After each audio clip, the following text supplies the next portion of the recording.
एक बार फिर से आप सभी का बहुत बहुत स्वागत है। हम अध्ययन कर रहे हैं मरकुस का सुसमाचार, उसका 9वां अध्याय। और यहां हमने देखा जो 38वें वचन से लेकर के 41वें वचन तक जो बात है, ये हमने मत्ती के सुसमाचार में नहीं पढ़ी थी, तो हम चाहेंगे कि हम इसको डिस्क्राइब करें।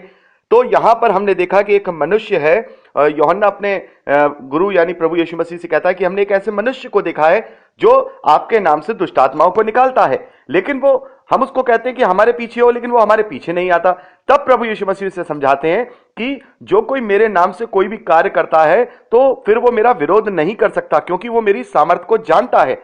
और वो हमारे विरोध में नहीं है। और जो कोई हमारे विरोध में नहीं है, इसका मतलब वो हमारे साथ है। और 41वें वचन में प्रभु कहते हैं कि जो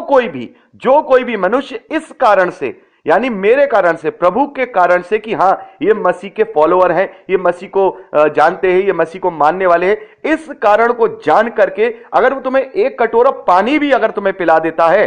तो वो अपने प्रतिफल को कभी नहीं खोएगा। तो यहां बहुत अच्छी जो बात हमने मत्ती में नहीं पढ़ी थी, यहां पर जो प्रभु ने समझाई है कि देखो कि जो हमारे विरोध में नहीं है, इसका मतलब वो हमारे ओर है, वो हमारी ओर है। तो बहुत सारे ऐसे जो अविश्वासी लोग होते हैं, जो अन्य जाति से लोग होते हैं, जो है मनी मन प्रभु को जानना चाहते हैं, प्रभु को जानते हैं, उसकी इज्जत करते हैं, मानते हैं कि वो हमारा उद्धार करता है, तो इसका मतलब यह है कि कहीं ना कहीं परमेश्वर ने अपने प्रेम को उनके मनों में प्रकट किया है और वो हमारा विरोध नहीं कर रहे हैं। इसका मतलब यह है कि वो हमारी ओर हैं और वो जानना चाहते हैं कि प्रभु मसीह की और आज्ञाएं क्या हैं, और वो आपको क्या करेंगे, आपको किसी भी चीज में विरोध नहीं करेंगे, बल्कि आपसे कहेंगे कि नहीं, हम जानते हैं कि जो प्रभु यीशु मसीह हैं वो सही मायने में लोगों के लिए क्रूसीफाई हुए, लेकिन वो खुल करके इस चीज को एक्सेप्ट नहीं करेंगे और अपनी बातों को जो उनकी मान्यता है उनको ही करते रहेंगे। लेकिन वो क्या करते हैं, वो मनी मन प्रभु को जानना चाहते हैं। तो यहां पर इसका मतलब प्रभु जो कह रहे हैं कि अगर उसने हमारे लिए कोई एक भलाई का काम भी किया है तो मैं उसका स्वर्ग के राज में उसका प्रतिफल दूंगा, वो उस प्रतिफल को खोएगा नहीं। तो अब हमारा कर्तव्य क्या बनता है? हर एक मसीही विश्वासी का यह कर्तव्य बनता है, यदि कोई हमारा रिश्तेदार है या कोई कोलीग्स है या कोई दोस्त है या कोई जानने वाला है, अगर हम उसका ऐसा व्यवहार देखते हैं कि वो प्रभु के लिए हमारा विरोध नहीं कर रहा, बल्कि हमारा साथ दे रहा है, हमारा किसी भी रूप से उसने हमारा साथ दिया, हमारा जो है विरोध नहीं किया, तो इसका मतलब यह है कि कहीं ना कहीं उसने प्रभु का उसके मन में अंगीकार है और वो प्रभु को जानना चाहता है और वो प्रभु को जानता है। तो हमारी कोशिश ये रहनी चाहिए कि अगर उसके अंदर हम ये देख रहे हैं, उसके अंदर ये भावना है, उसके मन में ये जो बीज है, तो हमें कोशिश करनी चाहिए उस बीज को फलवंत करें, यानी कि ज्यादा से ज्यादा प्रभु की बातें उसके सामने करें, ज्यादा से ज्यादा प्रभु की शिक्षाओं का वर्णन उसके सामने करें। ऐसा करें कि उसका जो बीज है, जो उसके मन में जो बीज है, वो फलवंत हो। तो वहां पर हम उसको खाद और पानी का जो है काम कर सकते हैं, क्योंकि वो प्रभु का विरोध नहीं कर रहा है। तो ये बात तो एक मसीही कर्तव्य है, जो एक मैं आपसे इस पैसेज के विषय में जो है बता रहा हूं कि ऐसे करके हमें उसको और निखारना चाहिए, ताकि वो सही मायने में प्रभु का चेला बन सके, सही मायने में उसका उद्धार हो सके और प्रतिफल की जगह उसको पूरा उद्धार प्रभु पर विश्वास करने की जगह मिल सके। तो यहां पर जो लोग प्रभु के लोगों का विरोध नहीं करते हैं, इसका मतलब यह है कि वो प्रभु के साथ हैं, वो प्रभु के ओर हैं।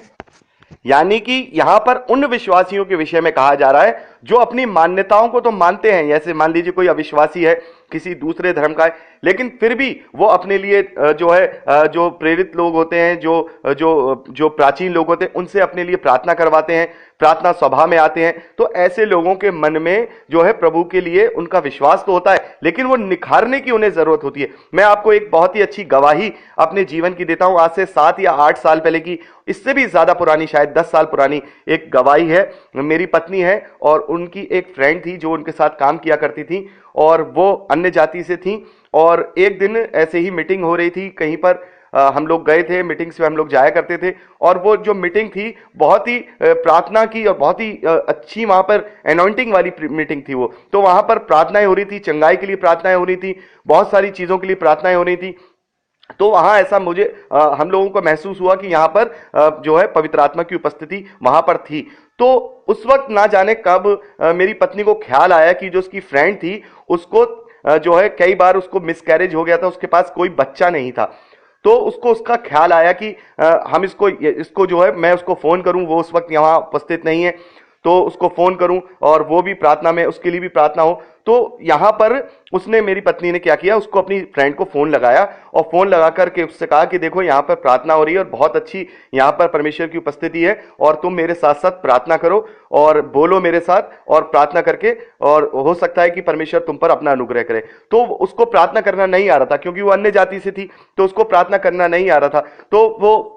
वहां पर जब प्रार्थना करे तो पास्टर बोल रहे थे कि परमेश्वर जो याकूब का परमेश्वर, इब्राहिम का परमेश्वर, यूसुफ का परमेश्वर, इस प्रकार करके प्रार्थना कर रहे थे। तो उसने जब बोला तो उसने बोला कि तुम भी बोलो कि हे परमेश्वर, जो तू याकूब का परमेश्वर है, जो तू इब्राहिम का परमेश्वर है, जो तू यूसुफ का परमेश्वर है, तू हमारी बात, तू हमारे लिए सारे उद्धार के कार्य कर। तो जब उसको बोलना नहीं आया तो उसने केवल इतना कहा कि अच्छा तुम याकूब और इब्राहिम नहीं बोल पाओगी, तो मेरी पत्नी का नाम भावना है। तो उसने उससे कहा, मेरी पत्नी ने कहा कि तुम केवल जो प्रार्थना करो ऐसे करके करो कि हे भावना के परमेश्वर, हे जेम्स के परमेश्वर, तुम मेरी प्रार्थना को सुनो और यीशु के नाम से मेरी गोद को भर दो। तो उसने बड़े विश्वास के साथ फोन पे जब वो प्रार्थना की कि हे भावना के परमेश्वर, हे जेम्स के परमेश्वर, और तू मेरी गोद को भर और मैं यीशु के नाम से इस बात को मैं मांगती हूं, तो परमेश्वर का बहुत बहुत धन्यवाद करूंगा कि बहुत ही अद्भुत रीति से उसके जीवन के अंदर उसने कार्य किया और आज उसके पास 2 बेटे हैं। यानी उसी घड़ी परमेश्वर ने अपना कार्य किया और परमेश्वर ने उसकी उसी घड़ी वहां पर उसकी गोद भरी। और उसके ठीक 9 महीने के बाद सुबह 3 बजे या 3:30 बजे, सुबह का टाइम था, और उसका फोन आया मेरी पत्नी के पास। सुबह फोन आया तो हम लोग डर भी गए कि 3:30 बजे क्यों फोन आया, क्योंकि हमें पता ही नहीं था कि उसका वो प्रेग्नेंट है और उसको जो है परमेश्वर ने आशीष दी। और सुबह 3:30 बजे उसने फोन किया मेरी पत्नी को कि मैं तुम्हें सबसे पहले ये खुशखबरी दे रही हूं, मैंने अभी तक किसी को फोन नहीं किया, अभी सिर्फ मुझे अभी जो है मेरे को परमेश्वर ने बेटे की आशीष दी है। तो उसको बेटा हुआ और उसने सबसे पहले, उसको मालूम था कि ये जो आज मेरे को जो परमेश्वर की ओर से आशीष मिली है वो उस प्रार्थना के द्वारा ही संभव हो पाया था। तो उसने सबसे पहले जो खुशखबरी थी, जो गवाही थी, वो मेरी पत्नी को सुबह 3:30 बजे, उसका जब भी जैसे ही उसका बेटा हुआ और वो होश में आई तो उसने सबसे पहले जो है मेरी पत्नी को ही फोन किया और वो गवाही को बताया। तो यहां पर क्या हुआ, उसके मन में वो दीप जला, उसके मन में वो दीप जला और वो परमेश्वर ने उसके जब मन में दीप जला तो उसने वो जो सामर्थ का कार्य उसके जीवन में हुआ वो यीशु के नाम से हुआ, उस परमेश्वर के द्वारा हुआ जो मेरा और आपका परमेश्वर है। तो वो उसके बाद क्या हुआ, उसके बाद लेकिन वो हम उसको बहुत कोशिश करते रहे और प्रभु में लाने के लिए बहुत कोशिश करते रहे कि वो सही पूर्ण रूप से जो है प्रभु में जो है आ जाए, लेकिन वो प्रभु को मानती थी। लेकिन समाज और पति और सास ससुर जो कि आजकल जो कंबाइंड फैमिली में, लेकिन वो कभी भी खुलकर के प्रभु को क्या है, वो खुलकर के कभी भी उसको अपना ना पाई। लेकिन उसने एक बात जरूर कही कि मैं कुछ कर पाऊं ना कर पाऊं, लेकिन मैं अपने बच्चे को जरूर प्रभु के रास्ते पर लेके आऊंगी। और उसने एक अच्छी क्रिश्चियन मिशनरी में अपने बेटे का एडमिशन भी करवाया और वहीं पे हुआ और इसी प्रकार से उसका लालन पोषण हो रहा है। तो यहां पर प्रभु कहते हैं कि जो लोग मेरे नाम का अंगीकार कर लेते हैं तो उनको भी प्रतिफल दूंगा। तो केवल उसका नाम मनीषा था, उस मनीषा ने केवल प्रभु के नाम का अंगीकार किया, उससे प्रार्थना की, तो परमेश्वर ने यहां धरती पर भी उससे प्रतिफल दिया है।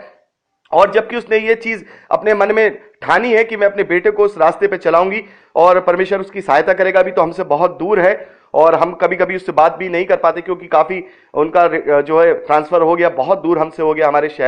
हमारे शहर से, और हमारा बहुत ज्यादा उनसे संपर्क अब नहीं हो पाता है। लेकिन मेरा यह विश्वास है कहीं ना कहीं परमेश्वर ने उसके लिए खाद और पानी का इंतजाम किया होगा। कहीं ना कहीं परमेश्वर ने उसे आशीष दी है और अपने नाम से उसको आशीष दी है, तो कहीं ना कहीं उसका जीवन भी बदला होगा और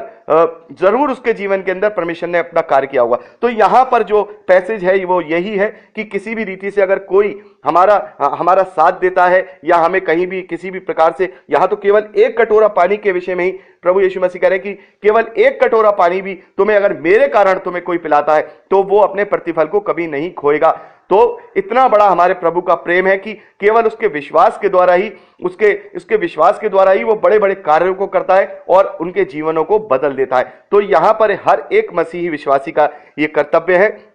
कि जहां कहीं भी ऐसी ज्योत देखे, जहां कहीं भी ऐसी रोशनी देखे, तो उस रोशनी में और तेल भरे, ताकि वो और ज्यादा रोशन हो सके और पूर्ण रूप से वो प्रभु को उद्धारकर्ता करके माने, ताकि वो अपने उद्धार को कभी ना खोए और प्रभु के साथ हमेशा बने रहे और वो अनंत जीवन का वारिस बन सके। तो यहां पर प्रभु का जो कहना है, यहां पर हमने हल्का सा उसे थोड़ा सा डिस्क्राइब किया। और अब समय है कि अब आगे चले और अगली क्लिपिंग में हम 42वें वचन से आगे बढ़ेंगे। प्रभु आप सबको बहुत आशीष दे। Praise the Lord. दोस्तों, यदि आपको ये प्रचार पसंद आया है तो प्लीज शेयर जरूर करिए, और अगर आप चाहते हैं कि हमारे और भी वीडियो देखना जो हमने अपलोड किए हैं और जो हम आगे अपलोड करेंगे, तो आप हमारे चैनल को सब्सक्राइब कर लीजिए और वहां बेल आइकन है उसे टच करिए, ताकि जब भी हम नया वीडियो डालें वो नोटिफिकेशन आप तक जरूर पहुंचे। तो दोस्तों, आज के लिए इतना ही। परमेश्वर आपको सुरक्षित रखे, आप आनंदित रहें, परमेश्वर में आशीष पाए और बढ़ते जाएं, यीशु के सामर्थी नाम में आमीन। Praise the Lord. जय मसीह।